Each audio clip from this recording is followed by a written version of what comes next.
Bonjour, Bonjour tout le monde. Bonjour. Actes chapitre 2. On continue notre série dans le livre des Actes et en Actes chapitre 2, ce passage on vient de lire ce dimanche. Ceux qui acceptèrent sa parole furent donc baptisés et ce jour-là, le nombre des disciples augmentait d'environ 3000 personnes. Et bien sûr, ça c'est juste... Wow. C'est incroyable d'imaginer carrément on était baptisés dans l'église de Boston où l'église, le nombre de disciples augmentait d'à peu près 4 ou 5 000 personnes à un moment donné. Et c'était incroyable, intense et des beaux souvenirs. Mais c'était dans un seul jour de voir plus de 3000 personnes ajoutées à l'église, c'est impressionnant. Je vais continuer à lire ce passage. Il persévérait dans l'enseignement des apôtres, dans le communion fraternelle, dans la fraction du pain et dans les prières. La crainte s'emparait de chacun et il se faisait beaucoup de prodiges et de signes miraculeux par l'intermédiaire des apôtres.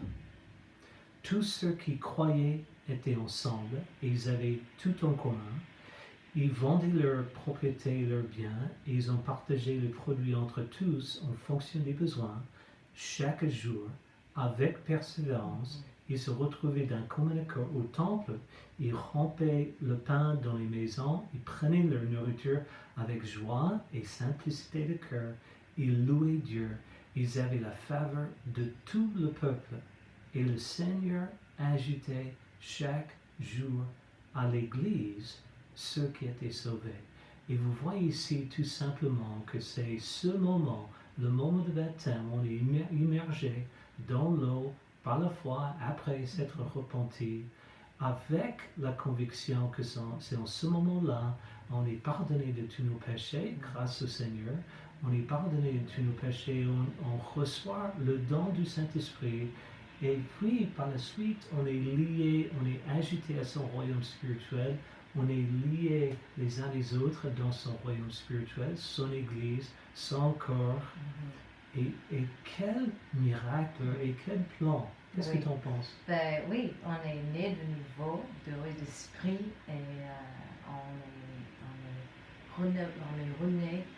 C'est une renaissance en Christ. Et c'est incroyable. Et quand tu parlais de ces 3000 personnes, j'essaie d'imaginer si j'y étais sur place ce jour-là, comment serait cette scène de pouvoir témoigner ces 3000 personnes baptisées. Et je sais qu'autour de ce temple à Jérusalem, il y avait ce qui s'appelle les mikvahs. C'était comme des petites baptistères où quelqu'un entrait d'un côté, salle. C'était une sorte de purification spirituelle. Il rentrait dans l'eau, était immergé, parce que le mot baptizo veut dire être immergé. Et puis il sortait de l'autre côté, une nouvelle création, purifiée.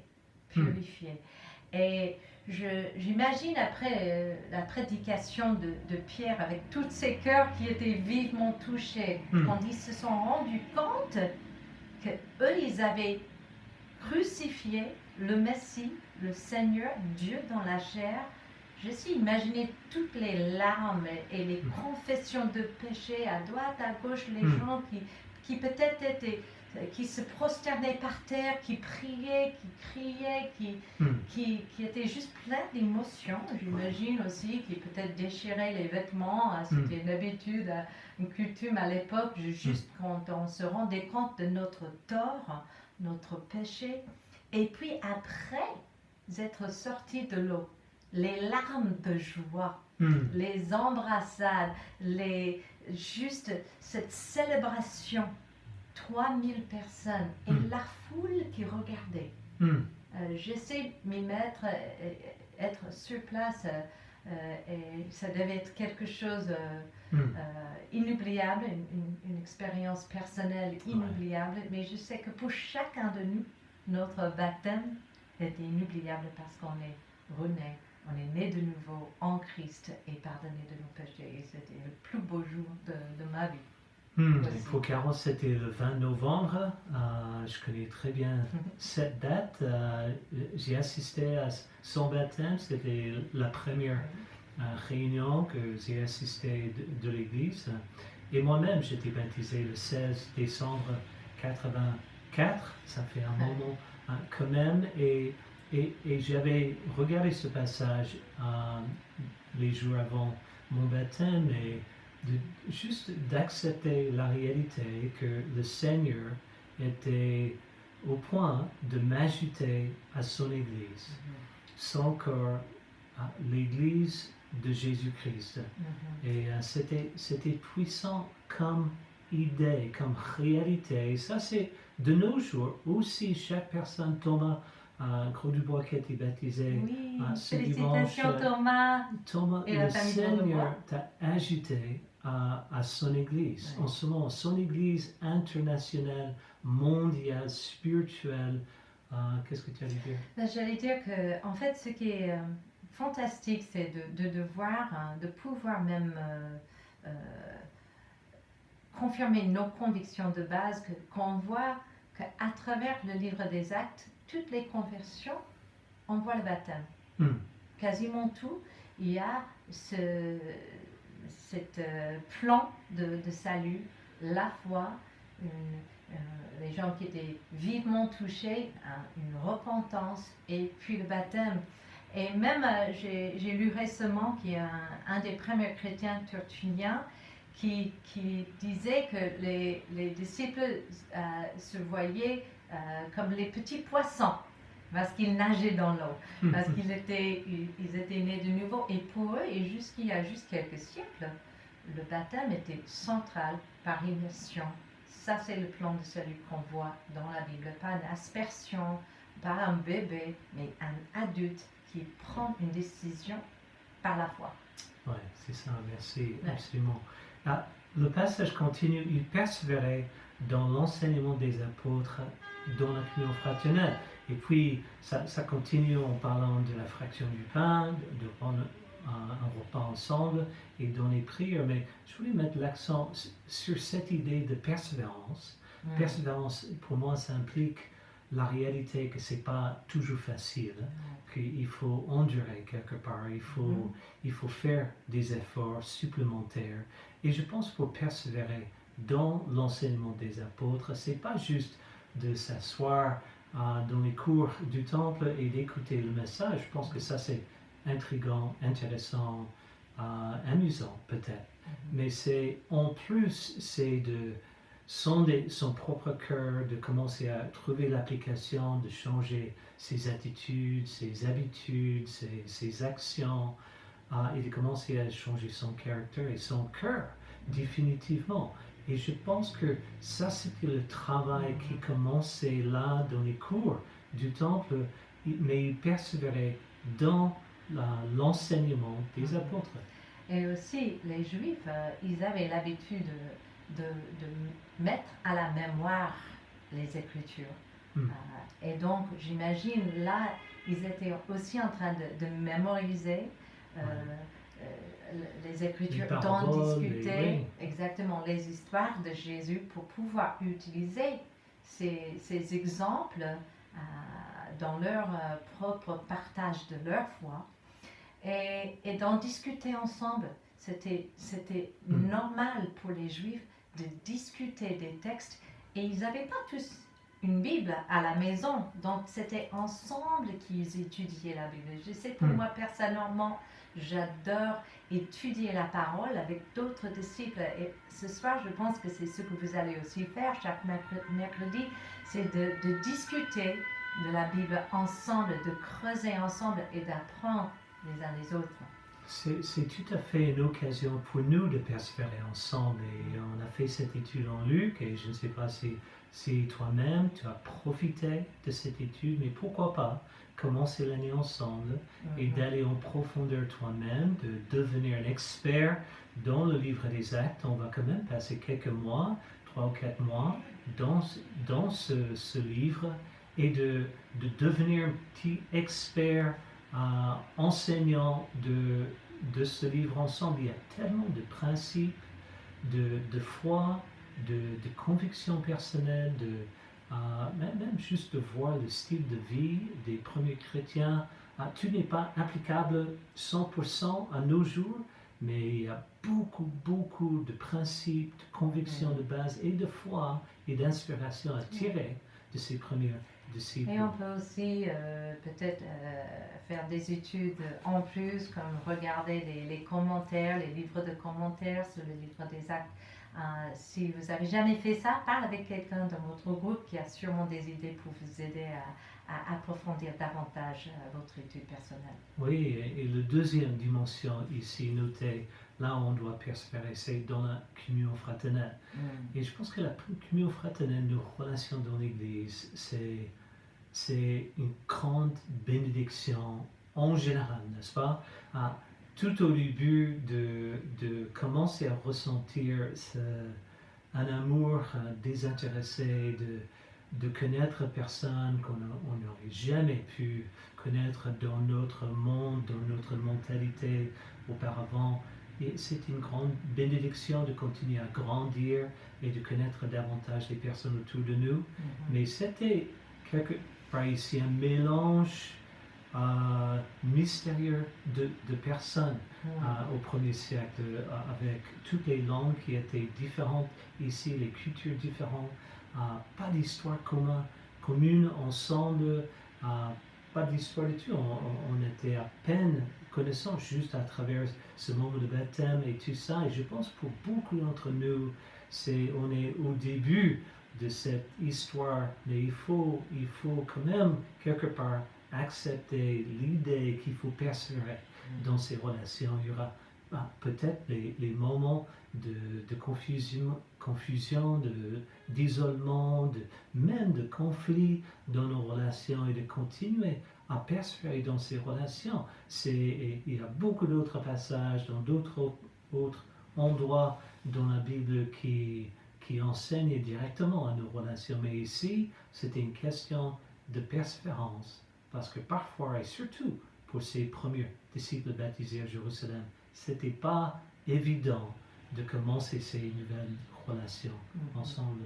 Oui, il y avait toutes les cultures différentes, des gens qui venaient de l'Asie, de l'Afrique, de l'Europe, qui étaient là à Jérusalem et qui ont resté parce que maintenant ils faisaient partie de cette famille spirituelle, l'Église. Et de comprendre que c'est une famille spirituelle, c'est pas un bâtiment, c'est pas une institution. Ce mot est utilisé par le monde religieux avec un peu de légèreté, mais pour Dieu, c'est sa famille. C'est des gens qui sont des vrais disciples engagés et qui sont nés de nouveau. Et c'est important de distinguer que c'est un royaume spirituel, une famille spirituelle.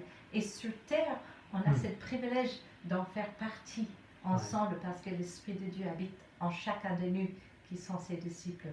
Et donc, quand je vois aussi à travers le Nouveau Testament, surtout dans les lettres, l'engagement qu'ils avaient dans chaque église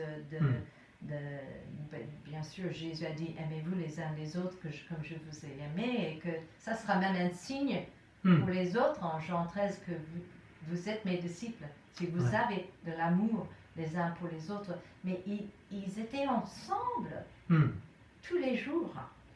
Et je sais peut-être c'est pas possible pour nous d'être ensemble tous les jours, mais d'avoir un contact, ça je pense qu'on peut avoir plus de contact et plus. Donc on a besoin de cet encouragement, ce contact spirituel. On habite dans un monde qui est plutôt irreligieux, athée, sans foi. Et cet encouragement, la Bible en parle beaucoup de comment on peut vivre ensemble. Et peut-être on n'a pas le temps aujourd'hui, mais il y a une centaine d'écritures qui s'adressent à nos relations les uns les autres. Et c'est une super étude à faire. Personnellement, si vous voulez, on peut vous envoyer des écritures sur ça. Oui, des centaines de passages, beaucoup plus de 100 passages. Prochain verset dit, la crainte s'emparait de chacun, il se faisait beaucoup de prodiges et de signes, ça veut dire Dieu se faisait beaucoup de prodiges et de signes miraculeux par l'intermédiaire des apôtres.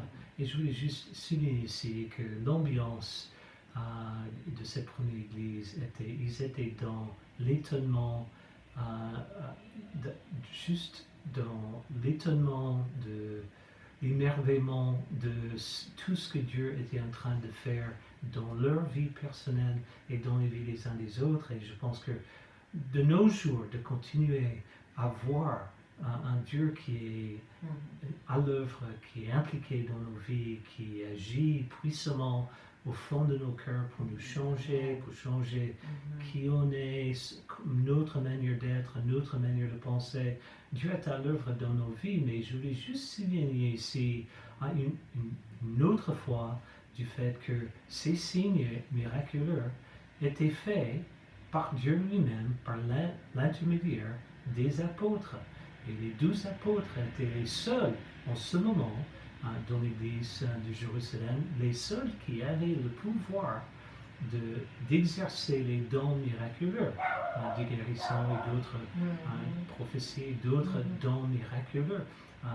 Et on va continuer à étudier en profondeur cette idée. Je sais de nos jours, je pense qu'il y a des enseignements divers qui sont propagés dans nos églises, dans les églises d'autres dénominations ici en France, mais on veut quand même toucher ce qui est vrai, ce qui est biblique. Et pour moi, ça ne m'étonne absolument pas que Dieu, il avait limité au début de son église ces dons miraculeux à ces 12, Matthias qui a été ajouté juste des jours avant, mais ces 12 pour protéger ces jeunes croyants de ce pouvoir, de cette influence qui venait avec un pouvoir comme les guérissons et tout ça. Il faut de la maturité pour les telles responsabilités, les tels dons, même pour devenir ancien dans l'Église. Il ne faut pas que ça soit un jeune converti selon la Bible. Il faut que ça soit quelqu'un avec de l'expérience et de la maturité. Et ses apôtres étaient avec lui et ses propres disciples qu'il a formés et à qui il a confié cette responsabilité. C'est ça. On finit, tous qui croyaient étaient ensemble, ils avaient tout en commun, ils parlent de leur partage des biens, des propriétés, des terres, d'autres choses, et c'est quand même frappant, la générosité de cœur, leur façon de bâtir une communauté parmi les inconnus. Et je suis toujours frappé par l'affection, l'amour, le niveau de générosité, partage de l'Assemblée de Paris, comment Dieu agit dans vos cœurs. Et c'est frappant et puissant, mais je voulais aussi dire que le livre des Actes, si on parle de notre vie intérieure en tant qu'Église, le livre des Actes n'est pas probablement le meilleur livre à étudier pour cela.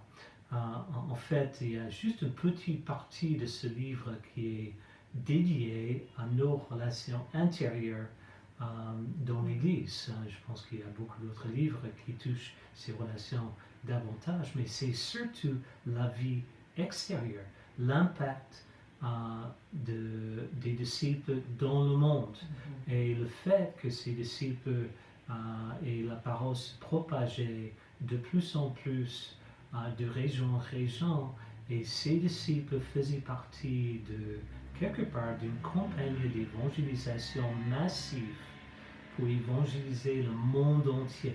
Et ça, c'est plutôt l'accent, la concentration de ce livre en Actes. Et il faut aussi juste comprendre qu'on est en train d'étudier cette façon de faire grandir son royaume devant nos yeux.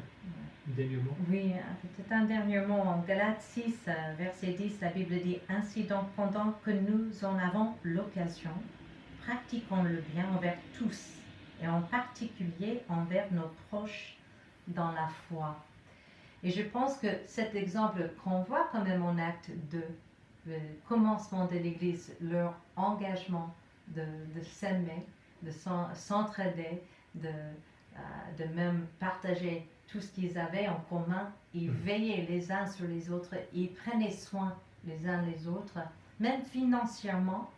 Et non seulement est-ce qu'ils avaient fait ça pour les croyants, mais pour les non-croyants.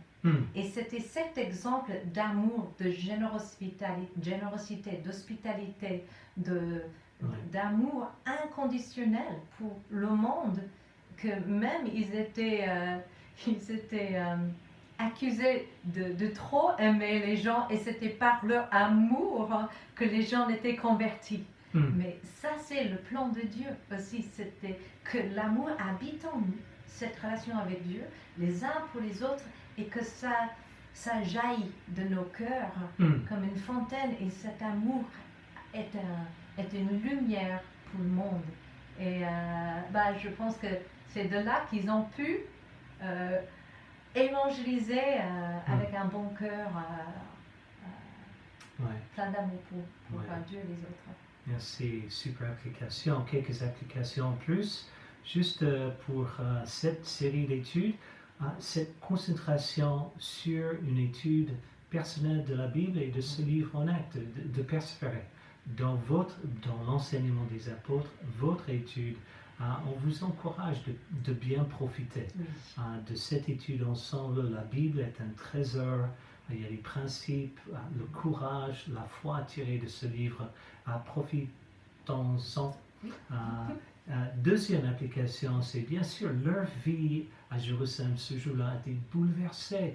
Et dans une certaine manière, nos vies sont bouleversées au début de 2021 par une pandémie.